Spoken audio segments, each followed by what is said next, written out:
یہ بہت بڑا ایک بزنس گروپ ہے بلوچستان کا جس کا نام ہے ZKB۔ احمد خان خلجی دوسری بار سینیٹر بنا ہے۔ اس کو آپ نے کبھی کہیں نہیں دیکھا ہوگا کوئی بات کرتے ہوئے، کوئی ڈسکشن کرتے ہوئے، کوئی ڈیبیٹ کرتے ہوئے، پارلیمنٹ کی کارروائی میں حصہ لیتے ہوئے، کچھ بھی نہیں کرتے ہوئے دیکھا ہوگا۔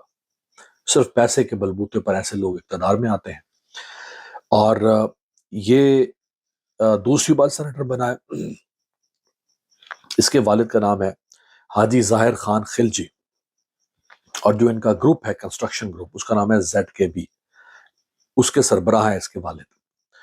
یہ وہی شخص ہے طاقتور جس کے بارے میں چند دن پہلے اگر آپ کو یاد ہو نا، خواجہ آصف نے کہا تھا کہ بڑے کوئی اربوں پتی لوگ جو ہیں وہ طاقتور لوگ ٹھیکیدار ہیں اور وہ سینٹ میں آ کے بیٹھ جاتے ہیں۔ وہ دراصل یہی خاندان ہے جس کے بارے میں خواجہ آصف نے طنز کیا تھا۔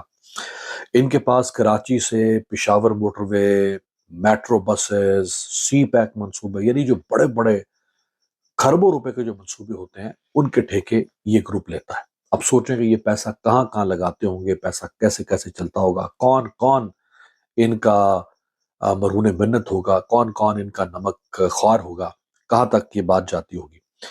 آج جب اس نے ووٹ دیا تو ووٹ دینے کے بعد میڈیا نے اس کا تعاقب کیا، میڈیا سے بات کرنا چاہتا تھا، لیکن یہ وہاں سے بھاگا کیسے ہے، اور اس نے وہاں سے میڈیا سے منہ کیسے چھپایا، کبھی ادھر ٹکر مار رہا ہے، کبھی اس دیوار میں گھس رہا ہے، کبھی اس دروازے میں گھس رہا ہے۔ او بھائی، تو نے ووٹ دیا ہے، تو سینیٹر ہے، کھل کے بات کر کے ہاں میں نے ووٹ دیا ہے۔ تجھ سے تو وہ لوگ بہتر ہیں جو بے شرم لوگ، کم از کم وہ تجھ سے زیادہ بے شرم لوگ ہیں، لیکن کم از کم اتنی تو ان میں ہے کہ وہ گریز سے کہہ رہے ہیں کہ ہاں ہم نے دیا ہے۔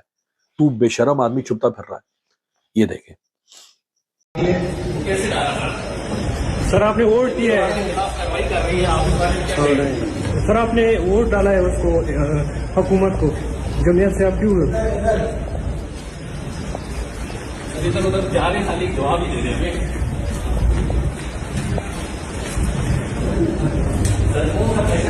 آپ نے ووٹ ڈال دیا؟ سر آپ نے کیوں ووٹ ڈالا ہے وہاں پہ؟ یہ ہے ان لوگوں کی حیثیت اوقات، کیونکہ جو کام دل سے نہ کیا ہو اس کو پھر انسان اون نہیں کر سکتا۔ جو کسی کے کہنے پر زور زبردستی سے بددلی سے جو کام کیا ہو، کیونکہ مولانا فضل الرحمان